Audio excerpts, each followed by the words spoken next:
ঈশ্বরচন্দ্র বিদ্যাসাগরের ধ্রুপদী সৃষ্টি শকুন্তলা। যেমন তার ভাষাশৈলী, তেমনি তার আখ্যানের গড়ন। সংস্কৃত নাট্যকাহিনীর এমন নির্মাণ বাংলায় আর নেই। শ্রোতাদের আগ্রহে ছটি পর্ব পেরিয়ে আজ সপ্তম পর্ব তথা সপ্তম পরিচ্ছেদ।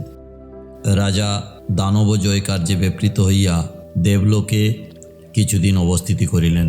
দেবকার্য সমাধানের পর মর্তলোকে প্রত্যাগমনকালে মাতলিকে সম্বোধন করিয়া কহিলেন, দেখো, দেবরাজ আমার যে গুরুতর সৎকার করেন, আমি আপনাকে সেই সৎকারের নিতান্ত অনুপযুক্ত জ্ঞান করিয়া মনে মনে অতিশয় সংকুচিত হই। মাতলি কহিলেন, মহারাজ, অসংকোচ উভয় পক্ষেই সমান।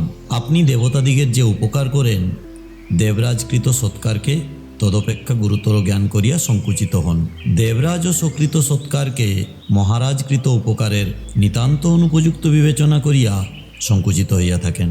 ইহা শুনিয়া রাজা কহিলেন, দেবরাজ সারথে এমন কথা বলিবেন না। বিদায় দিবার সময় দেবরাজ যে সৎকার করিয়া থাকেন, তাহা মাদৃশজনের মনোরথেরও অগোচর। দেখুন, সমবেত সর্বদেব সমক্ষে অর্ধাসনে উপবেশন করাইয়া স্বহস্তে আমার গলদেশে মন্দারমালা অর্পণ করেন। মাতলি কহিলেন, মহারাজ, আপনি সময়ে সময়ে দানব জয় করিয়া দেবরাজের যে মহোপকার করেন, দেবরাজকৃত সৎকারকে আমি তদপেক্ষা অধিক বোধ করি না। বিবেচনা করিতে গেলে আজকাল মহারাজের ভুজ বলেই দেবলোক নিরুপদ্রব রহিয়াছে। রাজা কহিলেন, আমি যে অনায়াসে দেবরাজের আদেশ সম্পন্ন করিতে পারি, সে দেবরাজেরই মহিমা। নিযুক্তেরা প্রভুর প্রভাবেই মহৎ মহৎ কর্ম সকল সম্পন্ন করিয়া উঠে। যদি সূর্যদেব আপন রথের অগ্রভাগে না রাখিতেন, তাহা হইলে অরুণ কি অন্ধকার দূর করিতে পারিতেন? তখন মাতলি সাতিশয়প্রীত হইয়া কহিলেন, মহারাজ, বিনয় সদ্গুণের শোভা সম্পাদন করে, একথা আপনাতেই বিলক্ষণ বর্তিয়াছে। এইরূপ কথোপকথনে আসক্ত হইয়া কিয়দ্দূর আগমন করিয়া রাজা মাতলিকে জিজ্ঞাসা করিলেন, দেবরাজ সারথে, ওই যে পূর্ব পশ্চিমে বিস্তৃত পর্বত স্বর্ণ নির্মিতের ন্যায় প্রতীয়মান হইতেছে, ও পর্বতের নাম কি? মাতলি কহিলেন, মহারাজ, ও হেমকূট পর্বত, কিন্নর ও অপ্সরাদিগের বাসভূমি, তপস্বীদিগের তপস্যা সিদ্ধির সর্বপ্রধান স্থান। ভগবান কশ্যপও ওই পর্বতেই তপস্যা করেন। তখন রাজা কহিলেন, তবে আমি ভগবানকে প্রণাম ও প্রদক্ষিণ করিয়া যাইব। এতাদৃশ মহাত্মার নাম শ্রবণ করিয়া বিনা প্রণাম প্রদক্ষিণ চলিয়া যাওয়া অবিধেয়। তুমি রথ স্থির করো, আমি এই স্থানেই অবতীর্ণ হইতেছি। মাতলি রথ স্থির করিলেন। রাজা রথ হইতে অবতীর্ণ হইয়া জিজ্ঞাসা করিলেন, দেবরাজ সারথে, এই পর্বতের কোন অংশে ভগবানের আশ্রম? মাতলি কহিলেন, মহারাজ, মহর্ষির আশ্রম অধিক দূরবর্তী নহে, চলুন, আমি সমবিহারে যাইতেছি। কিয়দ্দূর গমন করিয়া এক ঋষিকুমারকে সম্মুখে সমাগত দেখিয়া মাতলি জিজ্ঞাসা করিলেন, ভগবান কশ্যপ এক্ষণে কি করিতেছেন? ঋষিকুমার কহিলেন, এক্ষণে তিনি নিজ পত্নী অদিতিকে ও অন্যান্য ঋষি পত্নীদিগকে পতিব্রতা ধর্ম শ্রবণ করাইতেছেন। তখন রাজা কহিলেন, তবে আমি এখন তাহার নিকটে যাইব না। মাতলি কহিলেন, মহারাজ, আপনি এই অশোক বৃক্ষের ছায়ায় অবস্থিত হইয়া কিয়ৎক্ষণ অপেক্ষা করুন, আমি মহর্ষির নিকট আপনকার আগমন সংবাদ নিবেদন করিতেছি। এই বলিয়া মাতলি প্রস্থান করিলেন। রাজার দক্ষিণ বাহু স্পন্দিত হইতে লাগিল। তখন তিনি নিজ হস্তকে সম্বোধন করিয়া কহিতে লাগিলেন, হে হস্ত, আমি যখন নিতান্ত বিচেতন হইয়া প্রিয়াকে পরিত্যাগ করিয়াছি, তখন আর আমার অভীষ্ট লাভের প্রত্যাশা নাই। তুমি কি নিমিত্ত বৃথা স্পন্দিত হইতেছ? রাজা মনে মনে এই আক্ষেপ করিতেছেন। এমন সময়ে, বৎস, এত উদ্ধত হও কেন? এই শব্দ রাজার কর্ণকুহরে প্রবিষ্ট হইল। রাজা শ্রবণ করিয়া মনে মনে এই বিতর্ক করিতে লাগিলেন, এ অভিনয়ের স্থান নহে। এখানে যাবতীয় জীবজন্তু স্থান মাহাত্ম্যে হিংসা, দেশ, মদ, মাৎসর্য প্রভৃতি পরিত্যাগ করিয়া পরস্পর সৌহার্দ্যে কালযাপন করে। কেহ কাহার প্রতি অত্যাচার বা অনুচিত ব্যবহার করে না। এমন স্থানে কে ঔদ্ধত্য প্রকাশ করিতেছে? যা হোক, এ বিষয়ে অনুসন্ধান করিতে হইল। এইরূপ কৌতূহলাক্রান্ত হইয়া রাজা শব্দানুসারে কিঞ্চিত অগ্রসর হইয়া দেখিলেন, এক অতি অল্প বয়স্ক শিশু সিংহ শিশুর কেশর আকর্ষণ করিয়া অতিশয় উৎপীড়ন করিতেছে। দুই তাপসী সমীপে দণ্ডায়মান আছেন। দেখিয়া চমৎকৃত হইয়া রাজা মনে মনে কহিতে লাগিলেন, তপবনের কি অনির্বচনীয় মহিমা! মানব শিশু সিংহ শিশুর উপর অত্যাচার করিতেছে, সিংহ শিশু অবিকৃত চিত্তে সেই অত্যাচার সহ্য করিতেছে। অনন্তর তিনি কিঞ্চিত নিকটবর্তী হইয়া সেই শিশুকে নিরীক্ষণ করিয়া স্নেহরস পরিপূর্ণ চিত্তে কহিতে লাগিলেন, আপন ঔরসপুত্রকে দেখিলে মন যেরূপ স্নেহরসে আর্দ্র হয়, এই শিশুকে দেখিয়া আমার মন সেই রূপ হইতেছে কেন? অথবা আমি পুত্রহীন বলিয়া এই সর্বাঙ্গ সুন্দর শিশুকে দেখিয়া আমার মনে এরূপ স্নেহরসির আবির্ভাব হইতেছে। এদিকে সেই শিশু সিংহ শাবকের উপর যৎপরণাস্তি উৎপীড়ন আরম্ভ করাতে তাপসীরা কইতে লাগিলেন, বৎস, এই সকল জন্তুকে আমরা আপনার সন্তানের ন্যায় স্নেহ করি, তুমি কেন অকারণে উহারে ক্লেশ দাও? আমাদের কথা শুনো, ক্ষান্ত হও, সিংহ শিশুকে ছাড়িয়া দাও, ও আপন জননীর নিকটে যাও। আর যদি তুমি উহারে ছাড়িয়া না দাও, সিংহী তোমায় জব্দ করিবে। বালক শুনিয়া কিঞ্চিন্মাত্র ভীত না হইয়া সিংহ শাবকের উপর অধিকতর উপদ্রব আরম্ভ করিল। তাপসীরা ভয় প্রদর্শন দ্বারা তাহাকে ক্ষান্ত করা অসাধ্য বুঝিয়া প্রলোভনার্থে কহিলেন, বৎস, তুমি সিংহ শিশুকে ছাড়িয়া দাও, তোমায় একটি ভালো খেলানা দিব। রাজা এই কৌতুক দেখিতে দেখিতে ক্রমে ক্রমে অগ্রসর হইয়া তাহাদের অতি নিকটে উপস্থিত হইলেন, কিন্তু সহসা তাহাদের সম্মুখে না গিয়া এক বৃক্ষের অন্তরালে থাকিয়া সস্নেহ নয়নে সেই শিশুকে নিরীক্ষণ করিতে লাগিলেন। এই সময়ে সেই বালক কই কি খেলানা দিবে দাও বলিয়া হস্ত প্রসারণ করিল। রাজা বালকের হস্তে দৃষ্টিপাত করিয়া চমৎকৃত হইয়া মনে মনে কহিতে লাগিলেন, কি আশ্চর্য, এই বালকের হস্তে চক্রবর্তী লক্ষণ লক্ষিত হইতেছে। তাপসীদিগের সঙ্গে কোনো খেলানা ছিল না, সুতরাং তাহারা তৎক্ষণাৎ দিতে না পারাতে বালক কুপিত হইয়া কহিল, তোমরা খেলানা দিলে না, তবে আমি উহারে ছাড়িব না। তখন এক তাপসী অপর তাপসীকে কহিলেন, সখী, ও কোথায় ভুলাইবার ছেলে নয়, কুটিরে মাটির ময়ূর আছে, তোরাই লইয়া আইসো। তাপসী মৃন্ময় ময়ূরের আনয়নার্থ কুটিরে গমন করিলেন। প্রথমে সেই শিশুকে দেখিয়া রাজার অন্তঃকরণে যে স্নেহের সঞ্চার হইয়াছিল, ক্রমে ক্রমে সেই স্নেহ গাঢ়তর হইতে লাগিল। তখন তিনি মনে মনে কহিতে লাগিলেন, কেন এই অপরিচিত শিশুকে ক্রোড়ে করিবার নিমিত্ত আমার মন এমন উৎসুক হইতেছে? পরের পুত্র দেখিলে মনে এত স্নেহোদয় হয়, আমি পূর্বে জানিতাম না।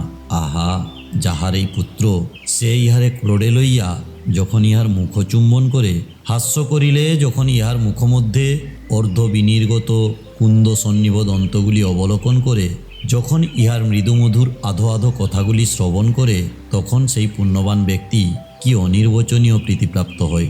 আমি অতি হতভাগ্য, সংসারে আসিয়া এই পরম সুখে বঞ্চিত রইলাম। পুত্রকে ক্রোড়ে লইয়া তাহার মুখ চুম্বন করিয়া সর্বশরীর শীতল করিব, পুত্রের অর্ধবিনির্গত দন্তগুলি অবলোকন করিয়া নয়নযুগলের সার্থকতা সম্পাদন করিব এবং অর্ধোচ্চারিত মৃদু মধুর বচন পরম্পরা শ্রবণেন্দ্রিয়ের চরিতার্থতা লাভ করিব। এ জন্মের মতো আমার সে আশালতা নির্মূল হইয়া গিয়াছে। ময়ূরের আনয়নে বিলম্ব দেখিয়া কুপিত হইয়া বালক কহিল, এখনো ময়ূর দিলে না, তবে আমি ইহাকে ছাড়িব না। এই বলিয়া সিংহ শিশুকে অতিশয় বল প্রকাশপূর্বক আকর্ষণ করিতে লাগিল। তাপসী বিস্তর চেষ্টা পাইলেন, কিন্তু তদীয় হস্তগ্রহ হইতে সিংহ শিশুকে কোনো মতে মুক্ত করিতে পারিলেন না। তখন তিনি বিরক্ত হইয়া কহিলেন, এমন সময়ে এখানে কোনো ঋষিকুমার নাই যে ছাড়াইয়া দেয়। এই বলিয়া পার্শ্বে দৃষ্টি নিক্ষেপ করিবা মাত্র তিনি রাজাকে দেখিতে পাইয়া কহিলেন, মহাশয়, আপনি অনুগ্রহ করিয়া নিরীহ সিংহ শিশুকে এই দুর্দান্ত বালকের হস্ত হইতে মুক্ত করিয়া দেন। রাজা তৎক্ষণাৎ নিকটে গিয়া সেই বালককে ঋষিপুত্র বোধে তদনুরূপ সম্বোধন করিয়া কহিলেন, ওহে ঋষিকুমার, তুমি কেন তপোবন বিরুদ্ধ আচরণ করিতেছ? তখন তাপসী কহিলেন, মহাশয়, আপনি জানেন না, এ ঋষিকুমার নয়। রাজা কহিলেন, বালকের আকার প্রকার দেখিয়া বোধ হইতেছে ঋষিকুমার নয়, কিন্তু এ স্থানে ঋষিকুমার ব্যতীত অন্যবিধ বালকের সমাগম সম্ভাবনা নাই, এজন্য আমি এরূপ বোধ করিয়াছিলাম।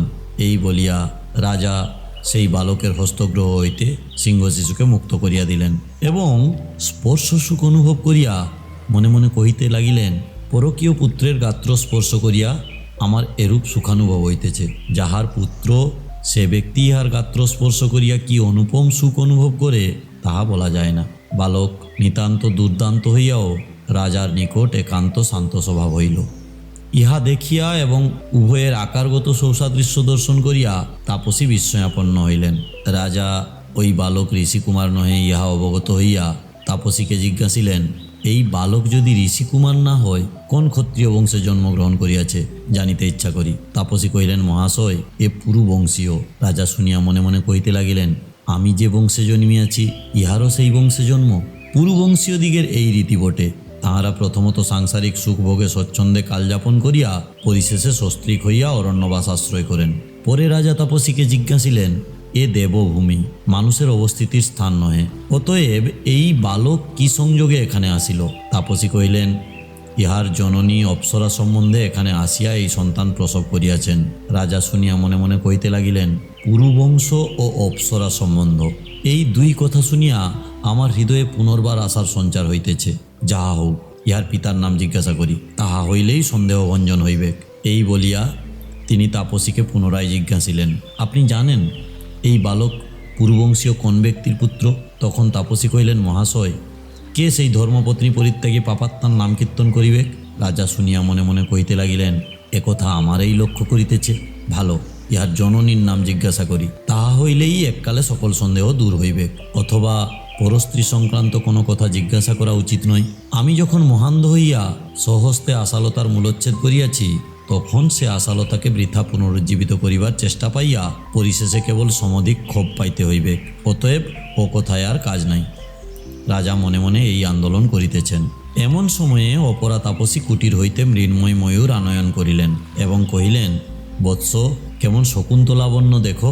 এই বাক্যে শকুন্তলা শব্দ শ্রবণ করিয়া বালক কহিল, কই আমার মা কোথায়? তখন তাপসী কহিলেন, না বৎস, তোমার মা এখানে আইসেন নাই, আমি তোমায় শকুন্তের লাবণ্য দেখিতে কহিয়াছি। ইহা বলিয়া রাজাকে কহিলেন, মহাশয়, এই বালক জন্মাবধি জননী ভিন্ন আপনার কাহাকেও দেখে নাই, নিয়ত জননীর নিকটেই থাকে, এই নিমিত্ত নিতান্ত মাতৃবৎসল। শকুন্তলাবণ্য শব্দে জননীর নামাক্ষর শ্রবণ করিয়া উহার জননীকে মনে পড়িয়াছে। উহার জননীর নাম শকুন্তলা।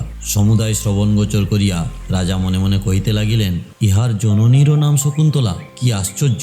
উত্তরোত্তর সকল কথাই আমার বিষয়ে ঘটিতেছে। এই সকল কথা শুনিয়া আমার আশাই বা না জন্মিবে কেন? অথবা আমি মৃগতৃষ্ণিকায় ভ্রান্ত হইয়াছি, এজন্য নাম সাদৃশ্য শ্রবণে মনে মনে বৃথা এত আন্দোলন করিতেছি। এরূপ নাম সাদৃশ্য শত শত ঘটিতে পারে। শকুন্তলা অনেকক্ষণ অবধি পুত্রকে দেখেন নাই।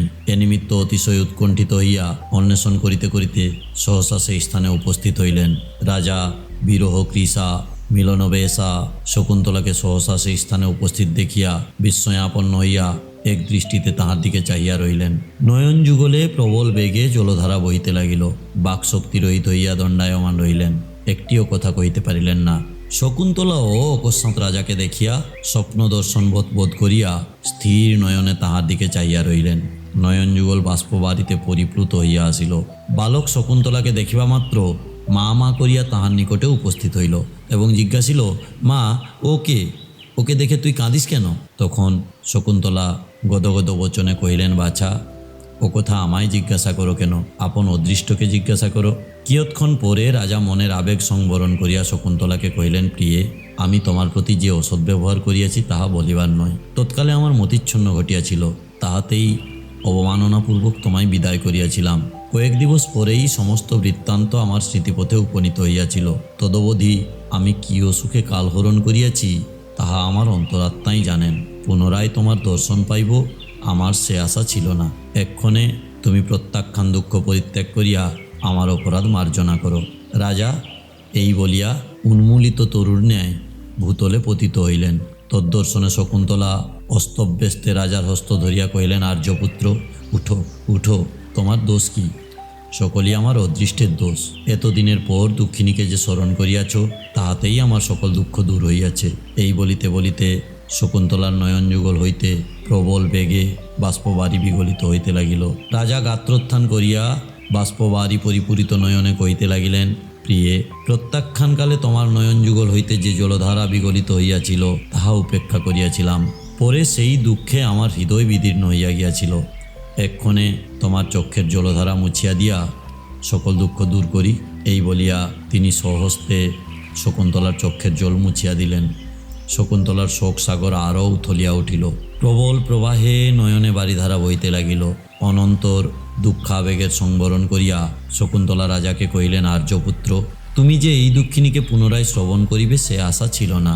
কিরূপে আমি পুনর্বার তোমার স্মৃতিপথে উপনীত হইলাম ভাবিয়া স্থির করিতে পারিতেছি না। তখন রাজা কহিলেন, প্রিয়ে, তৎকালে তুমি আমায় যে অঙ্গুরীয় দেখাইতে পারো নাই, কয়েক দিবস পরে উহা আমার হস্তে পড়িলে আদ্যপান্ত সমস্ত বৃত্তান্ত আমার স্মৃতিপথে আরূঢ় হয়। এই সেই অঙ্গুরীয়। এই বলিয়া স্বীয় অঙ্গুলিস্থিত সেই অঙ্গুরীয় দেখাইয়া পুনর্বার শকুন্তলার অঙ্গুলিতে পরাইয়া দিবার চেষ্টা করিলেন। তখন শকুন্তলা কহিলেন, আর্যপুত্র, আর আমার ও অঙ্গুরিয়ে কাজ নাই, ওই আমার সর্বনাশ করিয়াছিল, ও তোমার অঙ্গুলিতেই থাকুক। উভয়ের এইরূপ কথোপকথন হইতেছে। এমন সময়ে মাতলি আসিয়া প্রফুল্ল বদনে কহিলেন, মহারাজ, এতদিনের পর আপনি যে ধর্মপত্নীর সহিত সমাগত হইলেন ইহাতে আমরা কি পর্যন্ত আহ্লাদিত হইয়াছি বলিতে পারি না। ভগবান কশ্যপও শুনিয়া সাতিশয় প্রীত হইয়াছেন। এক্ষণে আশ্রমে গিয়া ভগবানের সহিত সাক্ষাৎ করুন। তিনি আপনকার প্রতীক্ষা করিতেছেন। তখন রাজা শকুন্তলাকে কহিলেন, প্রিয়ে চলো, আজ উভয়ে এক সমভিবেহারে ভগবানের চরণ দর্শন করিব। শকুন্তলা কহিলেন, আর্যপুত্র ক্ষমা করো, আমি তোমার সঙ্গে গুরুজনের নিকটে যাইতে পারিব না। তখন রাজা কহিলেন, প্রিয়ে শুভ সময়ে এক সমভিবেহারে গুরুজনের নিকটে যাওয়া দোষাবহ নয়, চলো, বিলম্ব করিয়া কাজ নাই। এই বলিয়া রাজা শকুন্তলাকে সঙ্গে লইয়া মাতলি সমবিবেহারে কশ্যপের নিকট উপস্থিত হইলেন। দেখিলেন ভগবান অদিতির সহিত একাসনে বসিয়া আছেন। তখন সস্ত্রীক সাষ্টাঙ্গ প্রণিপাত করিয়া কৃতাঞ্জলি পুটে সম্মুখে দণ্ডায়মান রহিলেন। কশ্যপ বৎস, চিরজীবী হইয়া অপ্রতিহত প্রভাবে অখণ্ড ভূমণ্ডলে এক আধিপত্য করো, এই বলিয়া আশীর্বাদ করিলেন। অনন্তর শকুন্তলাকে কহিলেন, বৎসে, তোমার স্বামী ইন্দ্র সদৃশ, পুত্র জয়ন্ত সদৃশ, তোমায় অন্য আর কি আশীর্বাদ করিব, তুমি শচী সদৃশ হও। এইরূপ আশীর্বাদ করিয়া কশ্যপ উভয়কে উপবেশন করিতে বলিলেন। সকলে উপবিষ্ট হইলে রাজা কৃতাঞ্জলি হইয়া বিনয়পূর্ণ বচনে নিবেদন করিলেন, ভগবান, শকুন্তলা আপনকার সগোত্র মহর্ষি কর্ণের পালিত তনয়া। মৃগয়া প্রসঙ্গে তদীয় তপবনে উপস্থিত হইয়া আমি গান্ধর্ব বিধানে ইহার পানি গ্রহণ করিয়াছিলাম। পরে ইনি যৎকালে রাজধানীতে নীত হন, তখন আমার এরূপ স্মৃতিভ্রংশ ঘটিয়াছিল যে ইহাকে চিনিতে পারিলাম না। চিনিতে না পারিয়া প্রত্যাখ্যান করিয়াছিলাম। ইহাতে আমি মহাশয়ের ও মহর্ষি কর্ণের নিকট যার পর নাই অপরাধী হইয়াছি। কৃপা করিয়া আমার অপরাধ মার্জনা করুন। আর যাহাতে ভগবান কর্ণ আমার উপর অক্রোধ হন, আপনাকে তাহারও উপায় করিতে হইবে। কশ্যপ শুনিয়া ঈষৎ হাস্য করিয়া কহিলেন, বৎস, সেজন্য তুমি কুণ্ঠিত হইও না। এ বিষয়ে তোমার অনুমাত্র অপরাধ নাই। যে কারণে তোমার স্মৃতিভংশ ঘটিয়াছিল, তুমি ও শকুন্তলা উভয়েই অবগত নহে। এই নিমিত্ত আমি সেই স্মৃতিভ্রংশের প্রকৃত হেতু কহিতেছি। শুনিলে শকুন্তলার হৃদয় হইতে প্রত্যাখ্যান নিবন্ধন সকল ক্ষোভ দূর হইবে। এই বলিয়া তিনি শকুন্তলাকে কহিলেন, বৎসে, রাজা তপবন হইতে স্বীয় রাজধানী প্রতিগমন করিলে পর একদিন তুমি পতিচিন্তায় একান্ত মগ্ন হইয়া কুটিরে উপবিষ্ট ছিলে। সেই সময়ে দুর্বাসা আসিয়া অতিথি হন। তুমি এককালে বাহ্যজ্ঞান শূন্য হইয়াছিলে, সুতরাং তাহার সৎকার বা সংবর্ধনা করা হয় নাই। তিনি কুপিত হইয়া তোমায় এই শাপ দিয়া চলিয়া যান, তুই যার চিন্তায় মগ্ন হইয়া অতিথির অবমাননা করিলি, সে কখনো তোরে স্মরণ করিবেক না। তুমি সেই শাপ শুনিতে পাও নাই। তোমার সখীরা শুনিতে পাইয়া তাহার চরণ ধরিয়া অনেক অনুনয় করিলেন। তখন তিনি কহিলেন, এ শাপ অন্যথা হইবার নহে, তবে যদি কোনো অভিজ্ঞান দর্শাইতে পারে, তাহা হইলে স্মরণ করিবেক। অনন্তর রাজাকে কহিলেন, বৎস, দুর্বাসার শাপ প্রভাবেই তোমার স্মৃতিভ্রংশ ঘটিয়াছিল, তাহাতেই তুমি ইহাকে চিনিতে পারো নাই। শকুন্তলার সখীর অনুনয় বাক্যে কিঞ্চিত শান্ত হইয়া দুর্বাসা অভিজ্ঞান দর্শনকে শাপ মোচনের উপায় নির্ধারিত করিয়া দিয়াছিলেন। সেই নিমিত্ত অঙ্গুরীয় দর্শন মাত্র শকুন্তলা বৃত্তান্ত পুনর্বার তোমার স্মৃতিপথে আরূঢ় হয়। দুর্বাসার শাপ বৃত্তান্ত শ্রবণ করিয়া সাতিশয় হর্ষিত হইয়া রাজা কহিলেন, ভগবান, এক্ষণে আমি সকলের নিকট সকল অপরাধ হইতে মুক্ত হইলাম। শকুন্তলাও শুনিয়া মনে মনে কহিতে লাগিলেন, এই নিমিত্তই আমার এই দুর্দশা ঘটিয়াছিল, নতুবা আর্যপুত্র এমন সরল হৃদয় হইয়া কেন আমায় অকারণে পরিত্যাগ করিবেন? দুর্বাসার শাপই আমার সর্বনাশের মূল। এই জন্যেই তপবন হইতে প্রস্থানকালে সখীরাও যত্নপূর্বক আর্যপুত্রকে অঙ্গুরীয় দেখাইতে কহিয়াছিলেন। আজ ভাগ্যে এই কথা শুনিলাম, নতুবা যাবজ্জীবন আমার অন্তঃকরণে আর্যপুত্র অকারণে পরিত্যাগ করিয়াছিলেন বলিয়া ক্ষোভ থাকিত। পরে কশ্যপ রাজাকে সম্বোধন করিয়া কহিলেন, বৎস, তোমার এই পুত্র শশাগরা সহদীপা পৃথিবীর অদ্বিতীয় অধিপতি হইবেক এবং সকল ভুবনের ভর্তা হইয়া উত্তরকালে ভরত নামে প্রসিদ্ধ হইবেক। তখন রাজা কহিলেন, ভগবান, আপনি যখন এই বালকের সংস্কার করিয়াছেন, তখন ইহাতে কি না সম্ভবিতে পারে? অদিতি কহিলেন, অবিলম্বে কর্ণ ও মেনকার নিকট এই সংবাদ প্রেরণ করা আবশ্যক। তদনুসারে কশ্যপ দুই শিষ্যকে আহ্বান করিয়া কর্ণ ও মেনকার নিকট সংবাদ প্রদানার্থে প্রেরণ করিলেন এবং রাজাকে কহিলেন, বৎস, বহু দিবস হইল রাজধানী হইতে আসিয়াছ, অতএব আর বিলম্ব না করিয়া দেবরথে আরোহণপূর্বক পত্নী ও পুত্র সমবিবেহারে প্রস্থান করো। তখন রাজা মহাশয়ের যে আজ্ঞা এই বলিয়া প্রণাম ও প্রদক্ষিণ করিয়া সস্ত্রীক সপুত্র রথে আরোহণ করিলেন এবং নিজ রাজধানী প্রত্যাগমনপূর্বক পরম সুখে রাজ্য শাসন ও প্রজা পালন করিতে লাগিলেন।